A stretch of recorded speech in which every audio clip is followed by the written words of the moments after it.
And hello.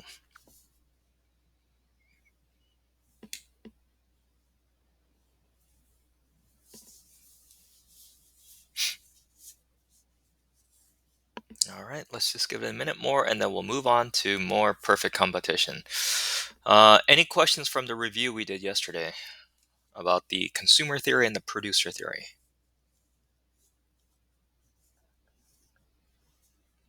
Okay, keep on reviewing that material. If you come up with any specific questions, then bring it up to your recitation classes this week. Okay, use those classes to do a lot of review.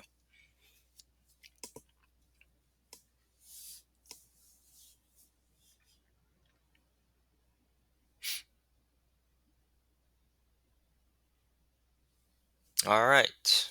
While we wait for just a few more students, anyone, can you give me the characteristics of perfect competition? What do we know about perfect competition that sets it apart from all Me, the this other is me, markets? Go ahead. me. That is that all of the companies have the same product Hmm. and have a lot or infinite products and Hmm. infinite buyers, Hmm. and they can't change the price because of if they change it, they will lose all of the money, and Good. they can enter and go out at That's any all of time it. they That's want. all of them. Okay, the four main characteristics: many, many buyers and many, many sellers, each selling a homogeneous good. There's easy entry and easy exit, and we know because they're all selling a homogeneous good, they're going to be price takers. Okay, so we're going to see how each one of those characteristics becomes super important when modeling this out. We did this last time. Okay, so let's just go through all the steps, again, not from memory, but from the logic and understanding of what's going on. So what we're going to do is we're going to draw the overall market. And whenever we draw market, big P, big Q, it's just the stuff we're used to, a downward sloping demand, label it, upward sloping supply, label it, and then dot, dot, dot, dot, dot, dot, dot, dot, dot, dot, dot, dot, to show market equilibrium price and market equilibrium quantity. Then what we're going to do is we're going to draw another set of axes right next to this one. What we call this is side by side. So I'll have, well, let's label this as one small representative firm. Now, every firm is going to be different. Every firm has their own marginal cost curves, their own ATC curves, all that kind of stuff. Okay, so one company might be efficient, another one, the workers might be, or not the workers, maybe the boss is Oh, super teacher, one lazy question. or something like that. Every single company is going to be different. But let's say for this one company, they're very, very representative of what the market looks like. Question? If all the prices of the product are the same, like for all the companies, then first, how they get the product, and like for to sell it better, and second, they are not losing money because they have to pay for the product to get it, and it's the same price that they sell it, and at the same time they have to pay to workers and to all the things that they have to pay. We'll cover all of that. We'll cover all of that. Yeah. Okay, so it's good that you're thinking about that already. Okay, so Okay. again, for this firm, we're going to show a big P for price and we're going to show a little q for the firm quantity. And then we're going to show that this firm is going to be a price taker. Little P star, sorry, big P star. And then we're going to draw a perfectly elastic demand curve there, because what we know is with a homogeneous product, that's going to be the only price that you're going to be able to sell your product for. Anything higher, and you lose all of your customers. Anything lower makes no sense because all that means is your company is going to be earning less money. So, whatever the market price is, the firm is just going to take that as given. All that means is whatever the market price is, that's going to be my firm's price too. Okay. So, like I said, every single company is going to be a little bit different. They're all going to have their individual cost curves, but every single firm is going to have exactly the same demand curve. They're all going to be the same because they're all derived from the market price. Then we have to start doing our marginal analysis. Great, we got everything to this point. Now we have to break things down in terms of marginal revenue, marginal cost. Because we know that if MR is bigger than MC, the firm is going to decide to do more. If MR is less than MC, the firm is going to decide to do less. And where MR is equal to MC is where profits are maximized. Lucky for us, the MR side is super easy. Here, because my price is constant, that means my marginal revenue is going to be constant. Every time my company sells one more product, I'll be earning P star more dollars. All right. Then I draw in my nice Nike sign, my nice Nike sign for marginal cost. Then I know where MR is equal to MC, show that intersection, and then drop it down. That's going to be my profit maximizing quantity, little q star. Now to see what my actual profit is, I need to draw in my ATC curve. Now, quite honestly, the only rule that I need for my ATC curve, I guess the only couple of rules, is it needs to be nice and U-shaped, but I can't draw it just wherever I want to. I need to make sure that it's minimized where it intersects MC. But that could be happening here. It could be happening here. It could be happening here if I wanted to. Okay, but the only one rule is it needs to be minimized where it touches MC. So I'm going to be drawing it here, and I'll be drawing it here for a special reason. Because here I want to show the situation where the firm is earning positive short run profits. The way we could see the profits, well, there's two different ways of doing it. I could show you this box here. Anybody, the area of which is, Teacher, I know it is TR okay, because I have it in my notebook, but I didn't. Last class I didn't understood this. all right. Just in case. So this distance here represents P. This distance here represents Q. And then what happens if you multiply P times Q? Well, mathematically, you get the area of length times width. You get the area of this box. But in terms of econ, P times Q is just equal to total revenue. So now this entire area here is equal to total revenue.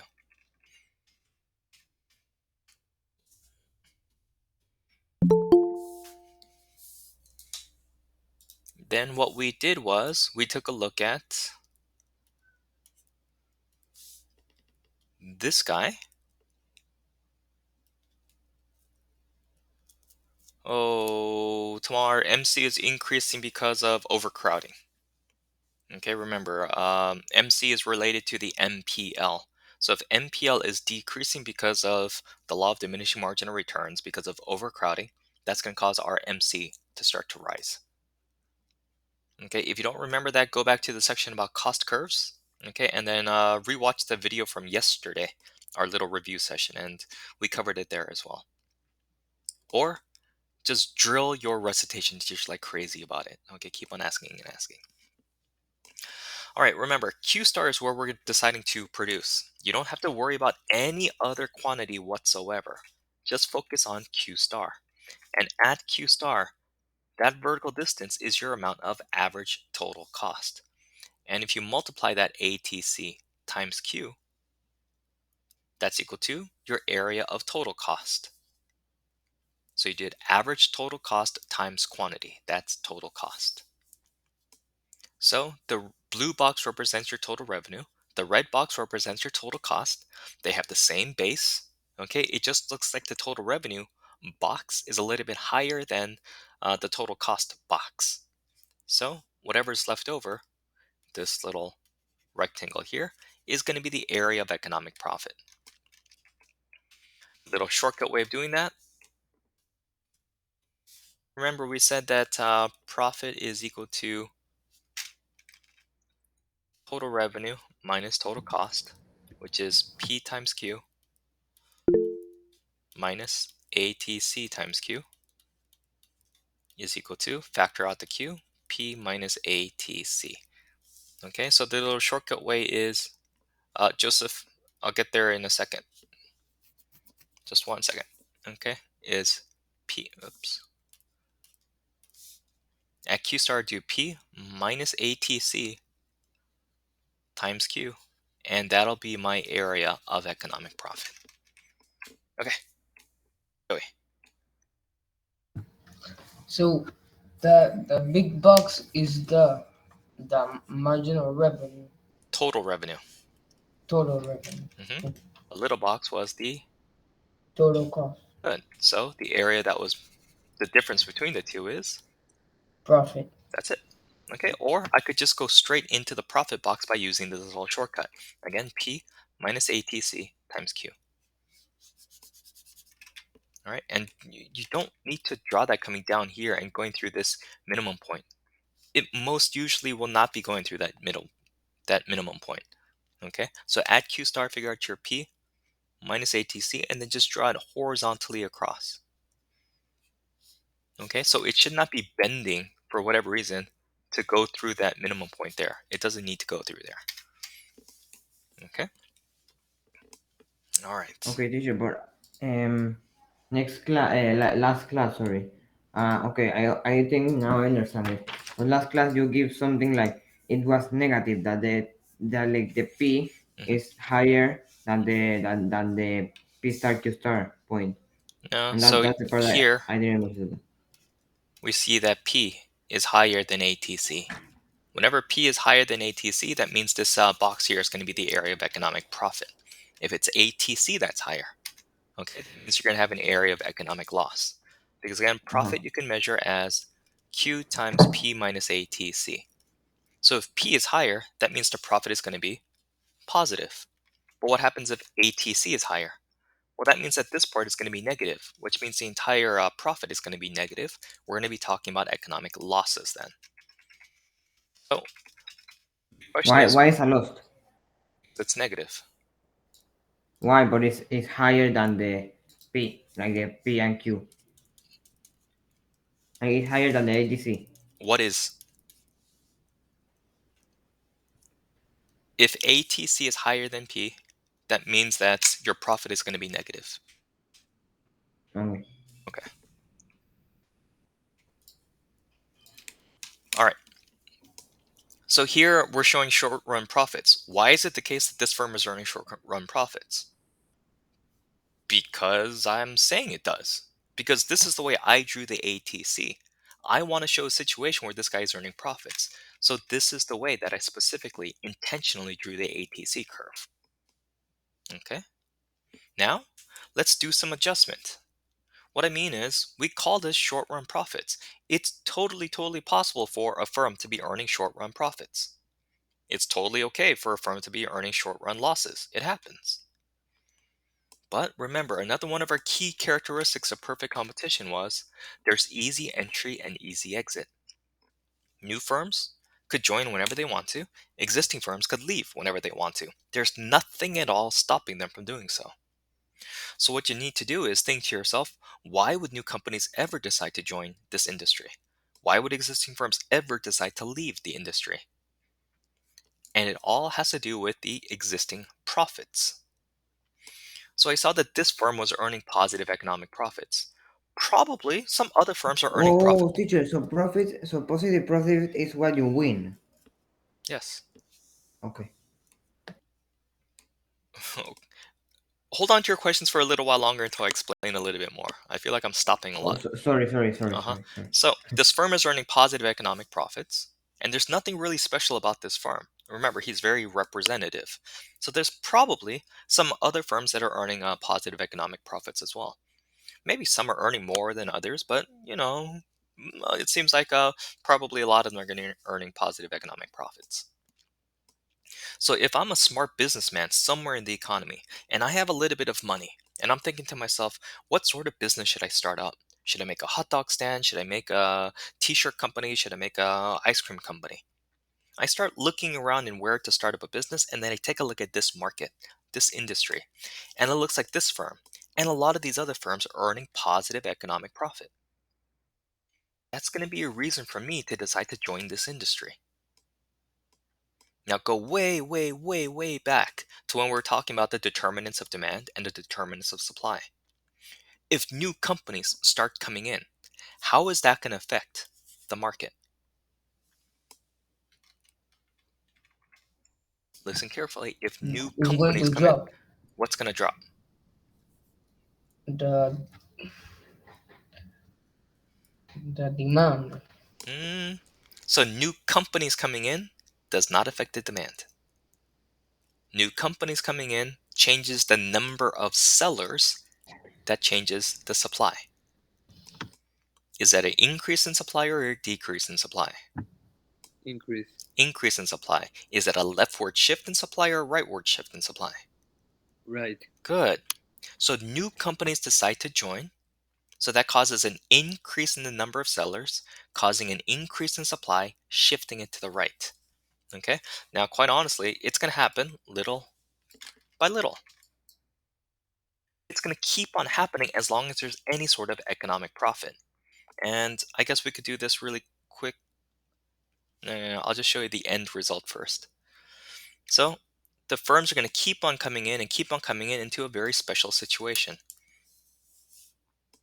So let's say they did this. Okay, let's say more companies came in and they shifted the market supply over to the right. How is that going to affect market P and Q? The demand will shift down, and not the demand, the price, sorry, and quantity will shift up. Good. Daniel, I like the way you said, or no, you got the right idea. I didn't like the way you said that.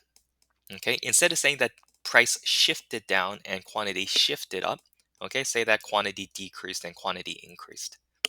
When we talk about shifts, we're talking about the curves actually moving. Okay, we don't talk about the P's and Q's shifting. They just increase or decrease.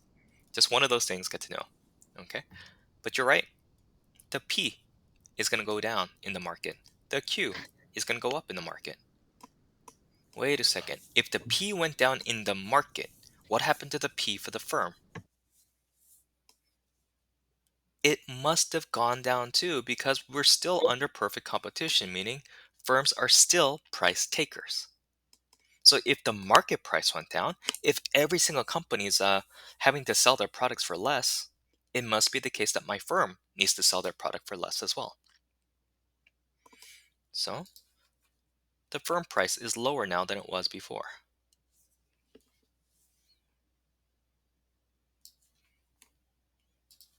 Let me move this around. Let's say this magically is where my brand new P2 is. Well, if that's the case, then here's my brand new perfectly elastic demand curve, D2.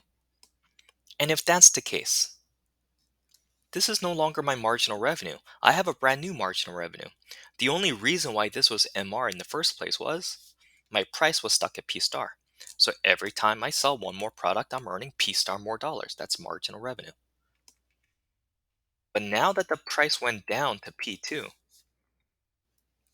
every time a company sells one more, they're going to be earning P2 more dollars.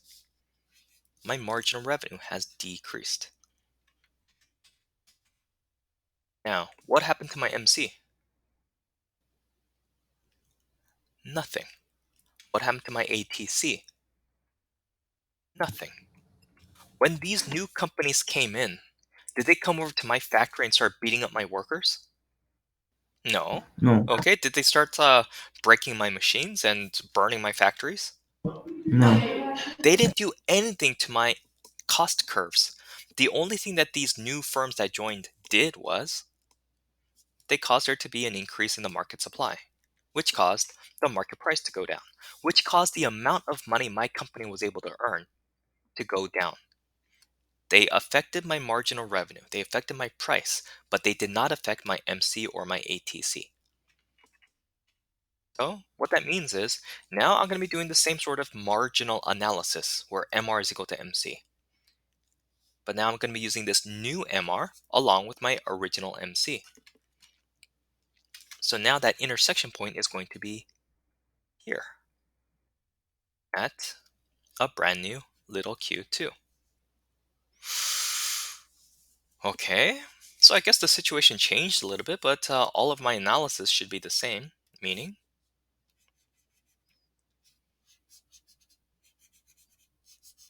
what do I call this blue box here? Total revenue. Just P times Q, it's total revenue. Good. Now, how did I figure out my total cost? It was add Q star, go up to my ATC point, and then multiply that by Q. So add Q2. Don't be using this Q for whatever reason. You're here now. So add this Q to get up to your ATC curve. Where the crap is my ATC? Ah, it's that U shape. Okay. So that's the amount of ATC, and then multiply that guy by Q. So that purple box represents total cost, ATC times Q. But in this situation, what do you notice about the blue box in relation to the purple box? They are the same, so there will be no profit. Good. At this magical Q2, what's the relationship between P and ATC? 0. What's the relationship between P and ATC? They're equal. They're Equal. equal. E equals If they're C. equal to each other, Is 0. if they're equal to each other, then what we're going to do is we're going to multiply both sides of this equation by Q. Now, this is the only reason why we're actually looking at the relationship between price and average total cost. We need one extra step. We're going to multiply both sides of this guy by Q. What's P times Q?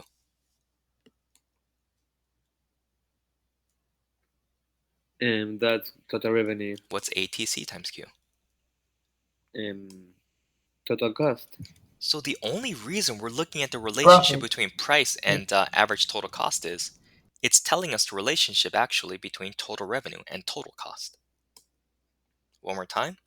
The relationship between P and ATC tells us the relationship between total revenue and total cost. If it's ever the case that P is equal to ATC, that means total revenue is equal to total cost.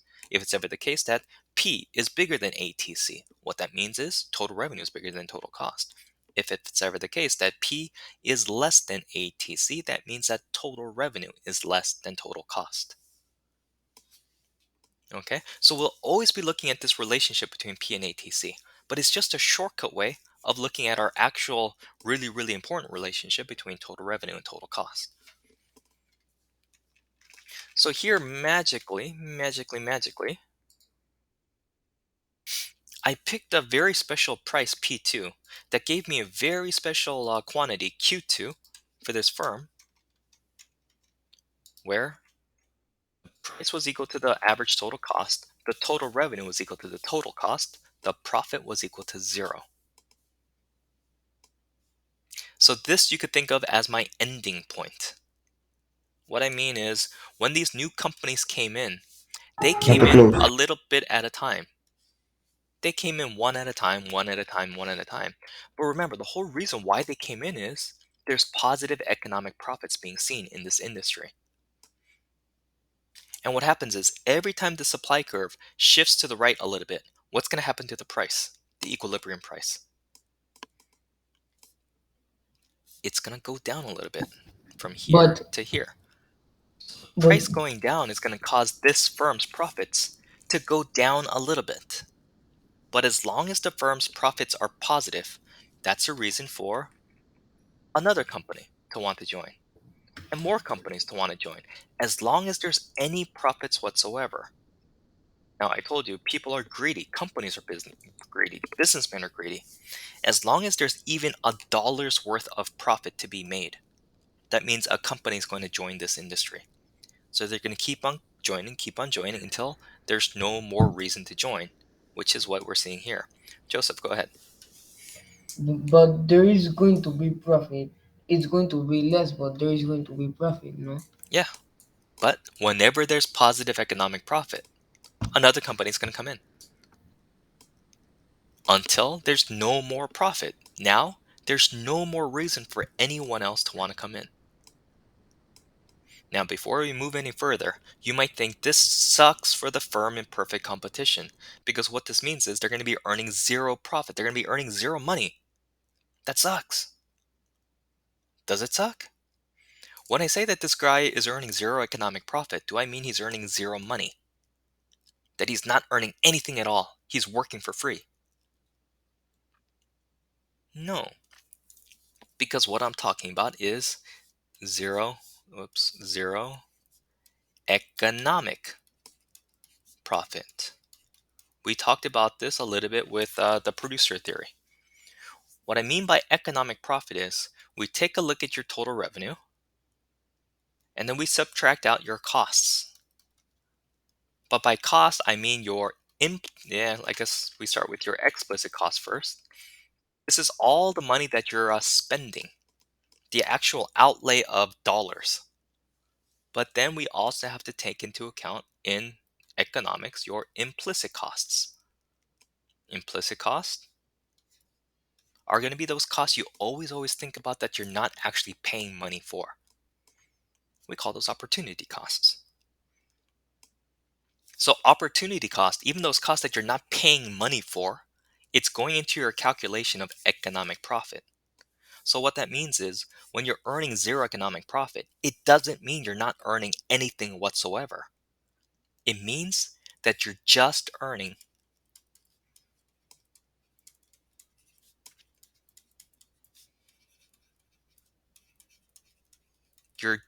earning back your opportunity cost. You're just earning back your opportunity cost. Now, who could give me a good definition of what opportunity cost means? What you have to change, like like if you have two options, what Hmm. you choose, the other one is your opportunity cost. Okay. Another way of saying that is it's the value of whatever you had to give up. It's the value of your next best alternative. So that's what zero economic profit means here. You're just earning here exactly the same amount that you would be earning at your next best alternative. So you are earning more, yeah, you are earning actual money. You're earning accounting profit, but you're earning just as much here that you could be at your next best alternative. So what that means is you're completely satisfied. You're not extremely happy about the situation. You're not jumping up and down, but you're completely satisfied. You're okay with the situation. Everybody's okay when they're earning zero economic profit. Alberto, what's your question? No, I type it. Uh, But if you have I will tell you. If you have the best alternative of like you choose the best alternative, then there's no opportunity cost. no, there's always an opportunity cost. Why? Because if you have just three chances, like you have a $10, $7, and $5, Uh-huh. and if you choose the $10 one, then you don't have opportunity cost. I mean, since you did the $10 one, you couldn't do the $7 one.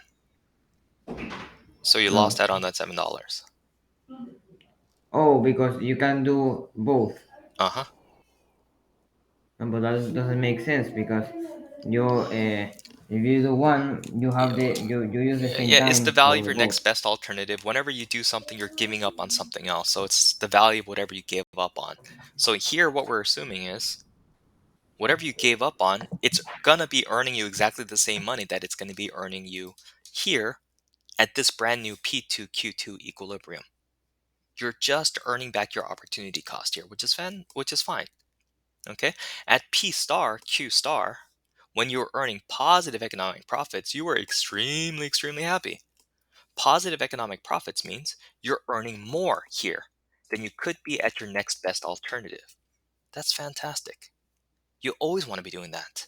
But because of the way this market is set up, because there's easy entry and easy exit, it's going to get to a situation where you're going to be earning zero economic profit, where you're just earning back your opportunity cost. And that's okay. It's not fantastic. It's okay. You're totally fine with that. Okay. So this happens so much that we have a special name for zero economic profit. In econ, we actually call these normal profits. It's normal for you to be earning zero economic profits in what we call the long run. So we might have short run profits, but in the long run, What I mean by long run is after all the firms that wanted to come in have come in, after all the firms that wanted to leave have left, in the long run, when everything is balanced out, there's only going to be normal profits. Every single company is going to be earning zero economic profits. Okay.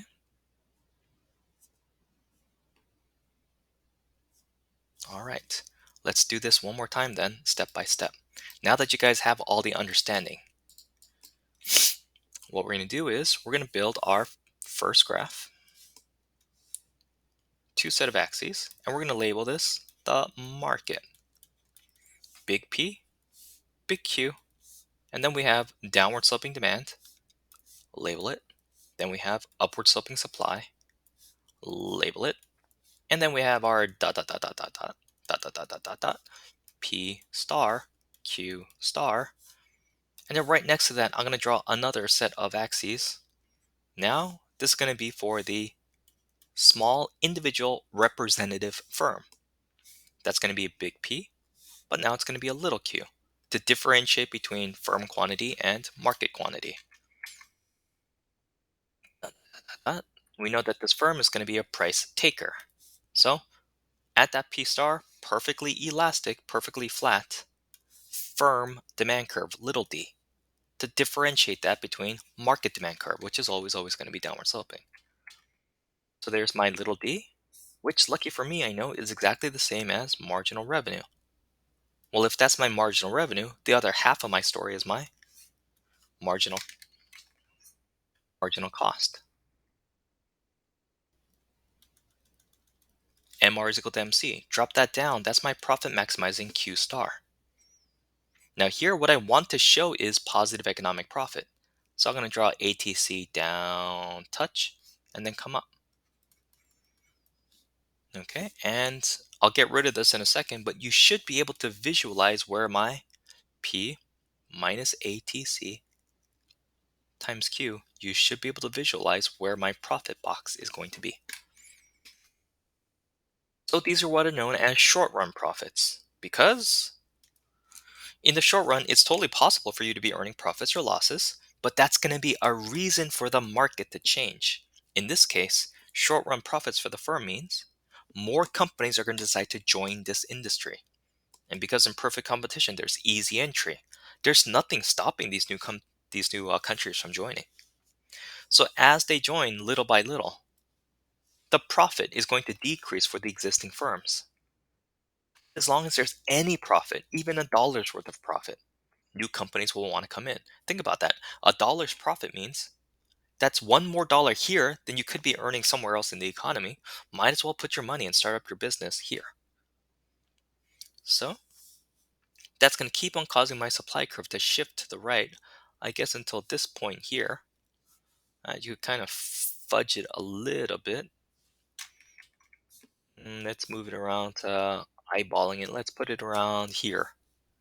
So I'll call this S2. And just to be clear, show a rightward shift to show that there's an increase in supply from these new firms joining. And then dot dot dot dot dot dot dot dot dot dot dot. Oof, that's bad. Dot dot dot dot dot. So this will be my brand new P2, my brand new Q2 in the market. Market price has gone down.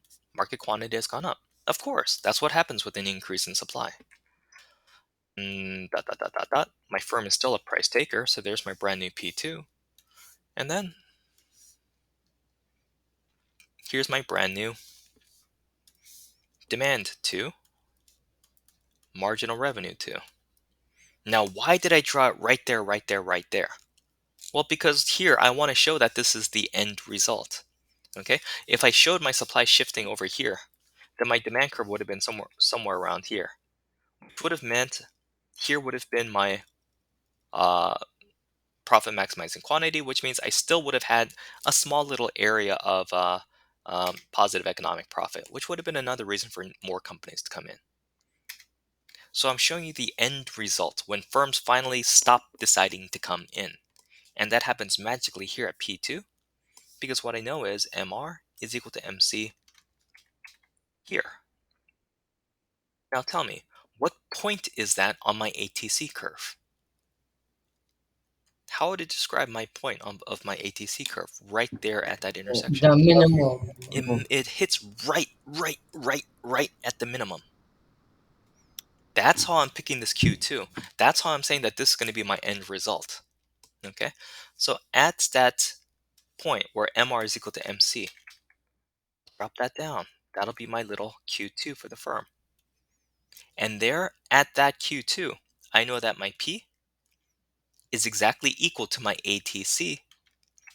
And if I say that my P is equal to my ATC, what am I telling you about the relationship between total revenue and total cost? That is equal. So what am I telling you about my profit? That is zero. Yeah. Okay, so me telling you that P is equal to ATC is a little shortcut way of me for saying that profit is equal to zero. Okay, so when profits are finally equal to zero, there's no more reason for any more firms to come in. I found what's known as my long run equilibrium. So I'm totally okay to have short run profits, but now I've reached long run equilibrium by what we call an adjustment process. That adjustment process was new firms entering the industry. By the way, because of these new firms coming in, what happened to market price? It dropped. What happened to firm price? It dropped Of too. course. Yeah, if market price is going down, of course that means that firm price is going down. Because of these entry of new firms, what happened to market quantity? It increased. Joey, what happened to firm quantity? It decreased. Think about that. Tamar, what's your question? Um, when you have zero economic profit, you're Hmm. still making money, Good. correct? Yeah, you're still earning So, accounting profit. You're still earning back your opportunity cost. so why wouldn't other firms want to join the market? Because when you think about joining or not joining, you're not thinking about accounting profits, you're thinking about economic profits. So what's going on is, in real life, what's going on is companies here or businessmen here are taking a look at this market and saying, oh, these guys are earning $50,000 worth of economic profits. Or sorry. They're earning $50,000 worth of accounting profits. But I could be earning that somewhere else in the economy. Okay, so there's no reason for these businessmen to enter this industry because these companies are earning exactly the same as they could be in another industry. They're just earning back their opportunity cost. They're not earning anything special. You could think about it that way. They're not earning anything more than you could be earning somewhere else. Okay, so the Okay. accounting profit is exactly the same as what you could be earning at your next best alternative. I know it's a weird way Mm-hmm. of thinking. Okay, Yeah. all right, Joey, going back to you. Explain this. How did the market quantity go up, but the firm quantity went down? Um, I have no idea. What caused this change? The firms, What about the firms? because they want in on the market. Okay, they came into the market. So more companies came in. So what this means is because more companies came in, each one of these companies is going to be producing less. But tell me about the number of companies. It's increased. It's increased. So each company is producing less, but now there's a lot more companies in the market, so that overall the market quantity has gone up. Increased. Yeah. Each company is making less, but there's more companies. So market quantity has gone up. All right. Okay. Now, what we're going to do is talk about the other situation. If you follow along with the logic, it's all the same thing. So I'll start again. I'll start in again with the market. And I hope to God you guys are drawing this out right now along with me. Notebooks open, pencils to paper, draw this stuff Yes, out. teacher, yes. Yes. Big P, big Q. What's next? But The when demand and supply. Demand, and even this, I don't want you to do this, and then label it. I want you guys you to have do to things do the step by thought. step. Draw one thing, and then label it. Draw the next thing, and then label it. Just to make sure you guys are not making mistakes. And then Teacher, do the, no, just to know. This in the I am looking at the pages. This is the shutdown decisions or not? no, we're gonna skip over that. We'll cover that on Wednesday. Okay, perfect. Thank you. And then right next to that, I'm gonna draw another set of axes. I'm gonna label it big P, little q, and I'll label this guy the firm. Perfectly, or sorry, price taker, so P star as well, and then perfectly elastic demand. Okay, label that little d, and then label it MR as well for marginal revenue. Since I have marginal revenue, draw in my marginal cost, MC, then draw in my profit maximizing Q star. Good. So I know that this is my best case scenario. I know it's going to sound weird, but no matter if I'm making economic profits or no profits or negative profits, P star, Q star, this situation is always the best. Now what I'm going to do is I'm going to flip my story around and I'm going to assume that this guy is earning negative or is earning economic losses or negative profits. How would I show that? How would I show that this guy's earning negative profits? The average cost Hmm. is um is I don't know how to say it.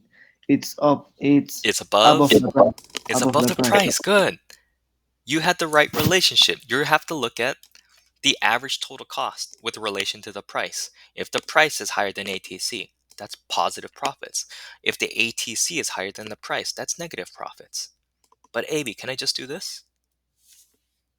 No, you have to.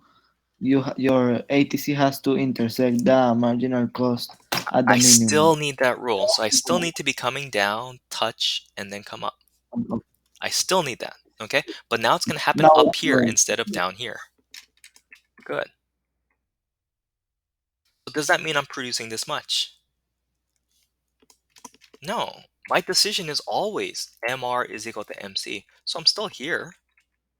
Okay? But it just happens to be that here, at this profit maximization, another way of thinking about that is loss minimization. Here's my P. Here's my ATC. So that's my P minus ATC. Sorry, I'm leaning a little bit. P minus ATC. But I hope you notice that that's going to be, I know it's weird, but it's a negative distance. It's P minus ATC. So if I multiply this by Q, this area represents profits, but it's negative. It's losses. So this dude is making losses. Nothing special about this dude. Probably other guys are making economic losses as well. Now we'll talk about this on Wednesday. But for some of these companies, they're able to stick it out. They're able to wait for the situation to get better. But for some other companies, they're going to throw their hands up and say, you know what, I'm done. I can't do this anymore. Think about what this means. You're earning negative economic profits. What that means is you're not even earning back your opportunity cost. Again, this might sound weird. You might be earning positive accounting profits. You might be putting money in your pockets. But you're earning negative economic profits. What that means is, even if you're earning money, you're not earning as much as you could be at your next best alternative. You're not earning back your opportunity cost. What that means is, for you, it's not worth it for you to stay here. You might as well stop what you're doing right now and move over to your next best alternative because you'll actually be earning more accounting profit over there. So, let's say for this firm, I don't know why. Let's say for this firm, he decides to stick it out a little bit. But for other firms across the industry, They decide, you know what, I'm not going to do this anymore. I can't do this anymore. And they start leaving the market. It's the exact opposite of what happened before. Now we start to see a decrease in the number of sellers. There's going to be fewer firms. And as there are fewer firms, anybody, what happens to the market supply? It goes up. Careful. It does not go up. Goes to the right. It does not go to the right. This To is the left. going up. This is increasing. This is going to the right. What we're saying is market supply has decreased. Okay? So market supply has shifted to the left.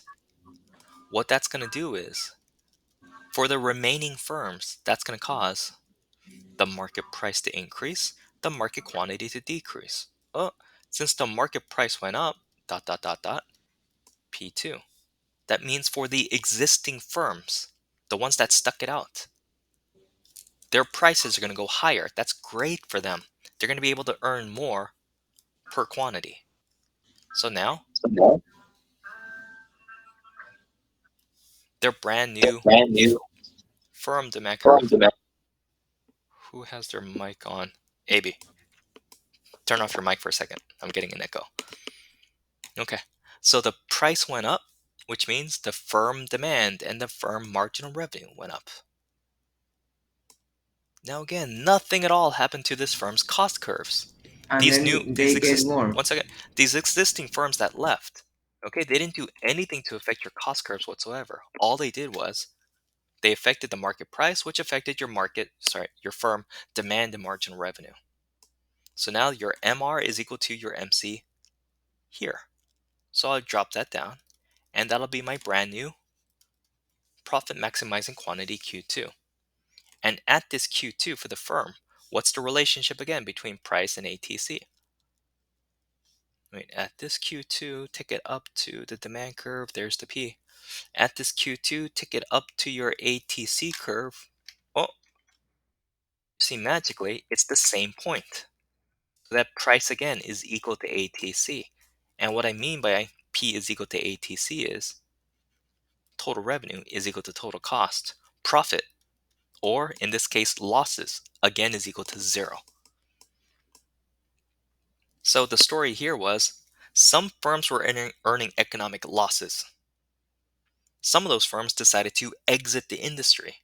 They actually made the situation better for the firms that were able to stick it out, because now the market price happened to go a little bit higher. So it went so high that the existing firms, they are no longer earning any losses. And if that's the case, there's no more reason for any firms to exit the industry anymore. We've reached another long-run equilibrium. But this time we've done it with an exit of industries due to short-run losses. Okay, Joey, But so finish me this off. is not. Oh, sorry. Okay, Joey, just finish me off. Because of this change, what happened to the market price?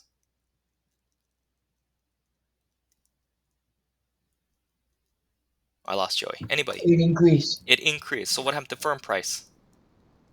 It increased. What happened to market quantity? Whoops. It decreased. And what happened to firm quantity? It increased. So explain that to me. How did firm quantity increase but market quantity decrease? Because the quantity of firms decreased. Good. Each firm is producing more now than before. But there's a lot fewer firms in the industry because of exit. Okay? So each firm will be producing more, but the overall market will be producing less. Okay? Go ahead, Alberto. So that's not the point for perfect competition. If you don't have infinite producers, infinite factories, then it's not perfect competition because you have a limited, not unlimited. It was always limited.